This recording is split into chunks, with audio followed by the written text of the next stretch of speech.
नमस्कार, आप देख रहे हैं नेशनल भारत लाइव और आज हम अपने कार्यक्रम के तहत पहुंचे हैं हाजीपुर विधानसभा क्षेत्र संख्या 123 में और यहां से राजद के उम्मीदवार हैं देव कुमार चौरसिया जी। देव कुमार चौरसिया जी से हम बात करेंगे और समझेंगे कि ये क्षेत्र में इनकी रणनीति क्या है और आगे विकास के लिए किन किन मुद्दों को लेकर के जनता के समक्ष जाएंगे। देव कुमार चौरसिया जी, एक तो बहुत बहुत धन्यवाद आपका कि आपने समय दिया हमें। आपको भी बहुत धन्यवाद कि हमको उस लायक समझा आप।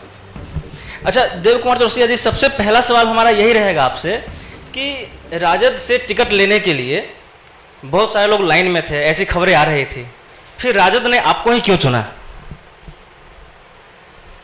देखिए, नीतीश कुमार की सरकार से जनता उब चुकी है और प्रतिपक्ष में आरजेडी ही मजबूत पार्टी है। निश्चित रूप से राष्ट्रीय जनता दल के प्रति लोगों का झुकाव है और हमें क्यों मिला राजद से टिकट, तो वो तो पार्टी जाने। हमने जनवरी माह में 28 तारीख को राष्ट्रीय जनता दल को ज्वाइन करने का काम किया था। उसके पहले हम समता पार्टी से होते हुए जनता दल यू में थे, नीतीश कुमार जी के पार्टी जो कहा जाता है, जबकि उस पार्टी को बनाने में हम लोगों का भी पूंजी लगा हुआ है।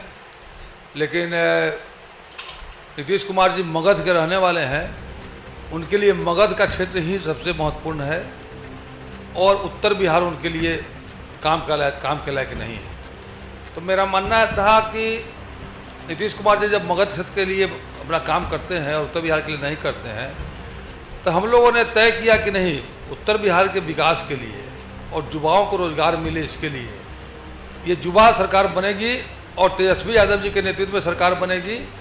निश्चित रूप से बिहार का विकास होगा, युवाओं को रोजगार मिलेगा, नौकरी मिलेगी और श्रमिकों को काम मिलेगा। अच्छा, जिस तरीके से देख रहे हैं हाजीपुर, अगर शहर की बात करें तो पटना से सटा हुआ शहर है।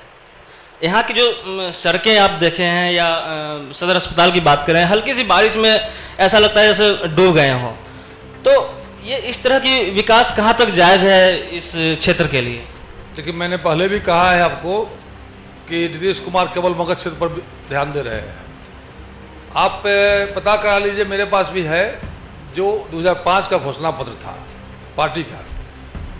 उसमें नीतीश कुमार जी ने पार्टी का जो घोषणा पत्र बनाया था, उसमें ये कहने का काम किया था, लिखने का काम किया था कि हाजीपुर को और सोनपुर को पटना क्षेत्रीय विकास प्राधिकार में जोड़ेंगे और जिस तरह से पटना में विकास होगा उस तरह से हाजीपुर और सोनपुर का भी विकास करेंगे।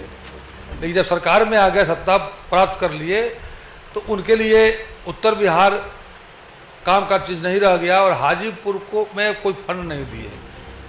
हाजीपुर में के विकास के लिए स्पेशल फंड कोई नहीं आया। मतलब यहाँ के जो वर्तमान विधायक हैं उनका इसमें, यहाँ के जो विकास अगर नहीं हो पाया है तो उसमें उनकी कोई भागी नहीं है। देखिए, हम जहाँ तक जानते हैं और जो डाटा कह रहा है, यहाँ के जो विधायक थे 14 साल तक, 2000 से लेकर 14 तक, उन्होंने विधानसभा में अपने मेंबरशिप के काल में एक भी क्वेश्चन करने का काम नहीं किया, एक भी प्रश्न नहीं डाला कि हमको ये काम चाहिए, वो काम चाहिए। और उसके बाद उनके शिष्य जो हैं वो विधायक हैं और यहाँ के विधायक कम है, उजियारपुर में जाकर के वो काम अधिक देखते हैं। तो मेरा मानना है कि जब तक अब हाजीपुर के लिए हाजीपुर के विधायक बने हैं तो पहला काम है कि हाजीपुर के विकास को देखना।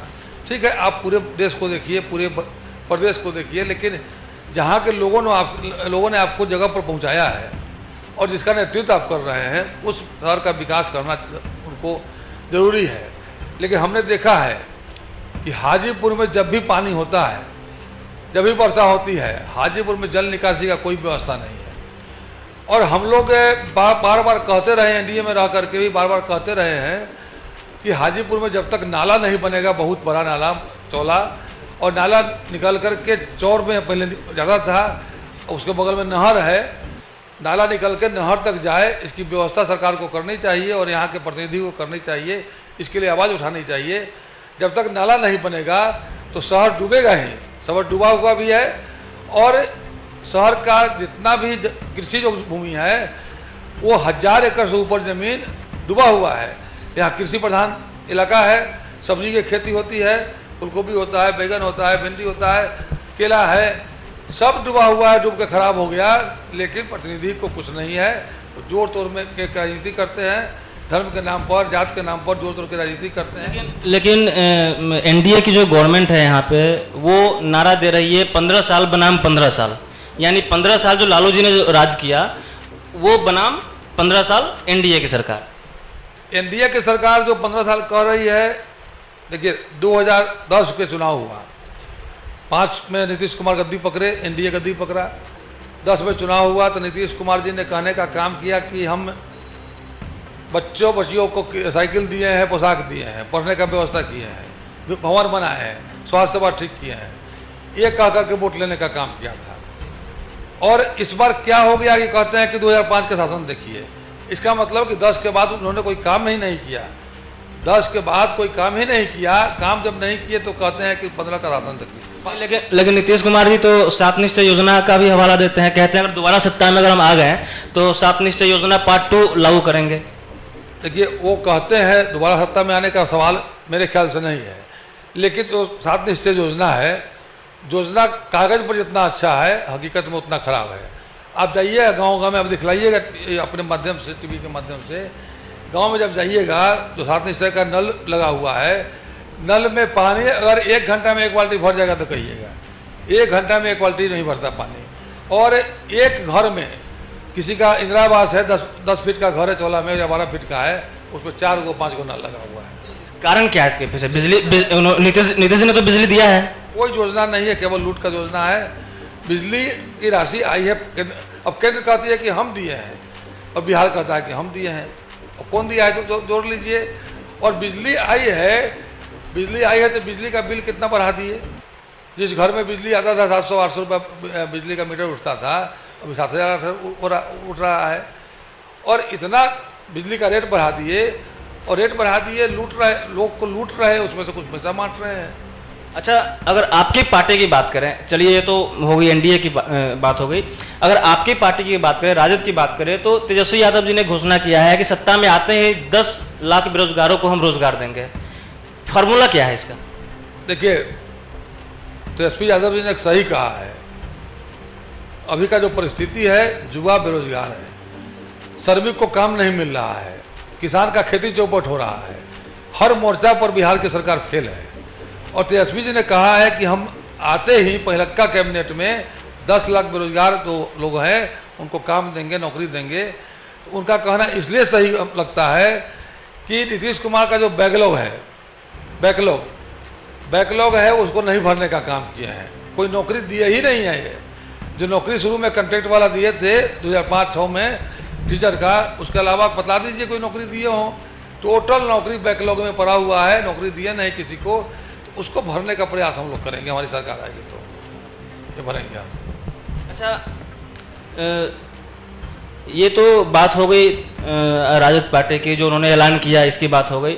अभी हाल में जो मामला आया है, शक्ति मलिक हत्याकांड मामले में इनको आरोपी बनाया गया था, तेजस्वी जी को, तेज प्रताप जी को, इसका खुलासा हो गया, इनको बरी कर दिया गया पुलिस प्रशासन की तरफ से कि भाई इनका इसमें कोई मामला नहीं था। इस मामले में कुछ कहना चाहेंगे आप? देखिए नीतीश कुमार बराबर कहते हैं कि हमारी सरकार सुशासन की है और कानून अपना काम करेगा। ये केवल घोषणा मात्र है, कहने का मात्र है। जिस तरह से आपने देखा कि चुनाव का घोषणा होने वाला था, उसके 10 दिन पहले से प्रधानमंत्री जी और मुख्यमंत्री जी लगातार शिलान्यास का जन्म करना शुरू कर दिए, कोई काम नहीं होने वाला है। उसी तरह से इन लोगों को लगता है कि हम एक कह देंगे कि हम चला रहे हैं सुशासन की सरकार तो सब लोग मान लेगा, लेकिन आप देख रहे हैं क्राइम कितना बढ़ गया है, आए दिन हत्याएं हो रही है। कब किसकी हत्या हो जाएगी कोई नहीं जानता है, लोग रोड पर निकलता है, कब किसका लूट हो जाएगा, आपका जो कैमरा है कब लूट लेगा इसका गारंटी नहीं है। बिहार में यही हो रहा है, रुपया लूटा जा रहा है, बैंक लूटा रहा है, कोई नहीं पूछने वाला है। तो नीतीश कुमार जी का केवल घोषणा है, करप्ट लोगों से घिर गए हैं, जो उनके साथ बैठने उठने वाले हैं, पदाधिकारी हों या ये नेता मंत्री, सब उसी तरह के लोग हैं, इक्का दुक्का छोड़ के सब उसी तरह के लोग हैं और उसी से घिरे हुए हैं और उसी तरह का काम करते हैं जो लोग राय देता है। एक आखिरी सवाल एक पूछना चाहेंगे हाजीपुर विधानसभा क्षेत्र संख्या 123 से आप राजद के उम्मीदवार हैं। यहाँ की मुख्य ऐसी कौन सी समस्या आपको नजर आ रही है कि सत्ता में आते ही सबसे पहले उसको दूर करना चाहेंगे आप? इसमें हाजीपुर की समस्या एक तो है कि आपको पानी का निकासी, इससे हजारों एकड़ ज़मीन में लगातार खेती होती थी पहले, अब होती रहेगी, लेकिन पानी लगने से नहीं खेती होती है। तो हाजीपुर में पहला का काम है कि नाला बनवाएंगे, सड़क को दुरुस्त करवाएंगे और ये डीपीआर बना के करेंगे। दूसरा करेंगे कि हाजीपुर में जो औद्योगिक इकाई है, इंडस्ट्रियल एरिया है, उसमें सैकड़ों फैक्ट्रियाँ जो बड़ी बड़ी है, इसमें रसवंती है, दवा फैक्ट्री है, पेप्सी है, बेल्ट्रॉन है, बैनाथ आयुर्वेद है, बहुत सारा फैक्ट्री है, सैकड़ों जो बंद पड़ी है उसको हम लोग चालू करवाएंगे। चालू करा करके स्थानीय लोगों को नौकरी देने का व्यवस्था करेंगे, उसमें हजारों लोग को नियोजन होगा, यही हम लोग करेंगे। और बाकी जो है हम लोग अब ने देखा होगा कि 2 साल पहले भी जब पानी आ गया था, बहुत कस के पानी आ गया था और सरकार ने कोई मदद नहीं किया। यहाँ के नर्सरी हैं, यहाँ नर्सरी का, इस इलाका में जाइएगा तो घर घर में लोग नर्सरी का काम करता है, पौधा उपजाने का। टोटल डूब गया पानी में, 25 करोड़ रुपया का नर्सरी डैमेज हो गया था और उसके लिए सरकार ने कोई राशि नहीं मुहैया कराई उसके सहयोग के लिए। उसके लिए हम लोग लड़ेंगे कि नहीं, जो 25, इसके लिए आवेदन दिया हुआ है, जो 25 करोड़ रुपया है, वो 25 करोड़ रुपया का जो आवेदन है उसका सर्वे करा करके उसको दे सरकार, इसके लिए हम लोग बात करेंगे। चलिए, हमारी ढेर सारी शुभकामनाएं हैं आपको, आप आएँ सत्ता में और जो भी समस्याएं हैं उसको आप दूर करें। आखिरी एक बार मैं चाहूँगा कि अपने जो आपकी जनता है, हाजीपुर विधानसभा क्षेत्र की जनता है, उनसे कुछ कहना चाहेंगे आप? देखिए, हाजीपुर की जनता बहुत समझदार है, यहाँ के बगैर समझे समझ जाती है और यहाँ के जो विधायक हैं या विधायक थे उनसे ऊब चुकी है उनके कामों से। अब नीतीश कुमार 15 साल वो वाला बात करते हैं, जनता यहाँ कहती है कि आपने 20 साल में क्या किया है। 20 साल से आप विधायक हैं, आपने क्या किया है? केवल संपत्ति बनाने के अलावा कुछ नहीं किया हो। तो काम के लिए करना पड़ता है, विधानसभा में क्वेश्चन करते, बात करते, वो नहीं किए, काम नहीं किए, केवल बतलाए आपको कि धर्म के नाम पर, जात पात के नाम पर चुनाव जीतने का काम करते थे। इस बार जनता देख रही है, इस बार जनता उनको हराने का काम करेगी और आरजेडी के कैंडिडेट जो उसमें हम हैं, जो कैंडिडेट हम हैं, इस बहुमत से जाने का काम करेगी, बहुमत से जाने का काम करेगी। बहुत बहुत धन्यवाद आपका। तो आप इस समय सुन रहे थे देव कुमार चौरसिया जी को, इन्होंने अपने एजेंडे के बारे में बताया और किस तरह से इनकी प्लानिंग है विकास को लेकर के, इसको बताया। बने रहिए हमारे साथ, देखते रहिए नेशनल भारत लाइव। हम फिर अगले कार्यक्रम में मिलेंगे एक नए शख्सियत के साथ। धन्यवाद।